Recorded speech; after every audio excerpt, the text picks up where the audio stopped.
Ciao a tutti， 我是今天要来硬推韩式炸鸡的 Adele。对，就是这盘。不啰嗦，给我3分钟就好，保证你看一次就学会。Ready, go！ 去骨鸡腿切成适口大小，加入盐、糖、鸡精粉、蒜头粉、白胡椒粉、黑胡椒粉、白酒和玉米淀粉，全部搅拌均匀。如果你爱吃辣，再来一点辣椒粉。搅拌搅拌，用保鲜膜盖起来，放冰箱冷藏至少1个小时。接着直接在碗里加入面粉，让鸡肉均匀沾上，然后加1咪咪的水，搅拌搅拌。是说这个步骤用手比较快啦。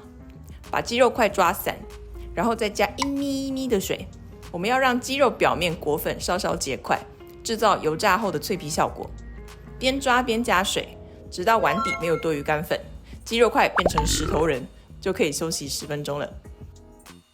热油锅，温度大概170度左右，放入石头人肉块，放入鸡肉块，不要急着跟鸡肉互动哦，给肉块1分钟的时间定型，再去翻动，炸到这样子的金黄色就可以出锅了。这个分量，这个油锅分2次操作。来做韩式炸鸡辣酱，小锅子里加入辣炒年糕酱、玉米糖浆，没有的话用白砂糖代替，一点点酱油和1小匙的水，小火滚煮1分钟，就可以得到浓稠透亮的酱汁。炸鸡块放到盆子里，掉出来放回去哦。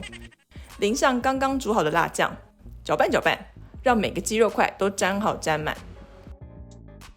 然后挑个好看的盘子，鸡肉摆上去，用葱花和熟芝麻装饰一下。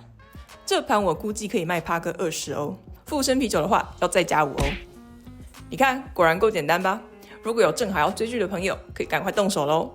那我们下次再见咯，悄悄。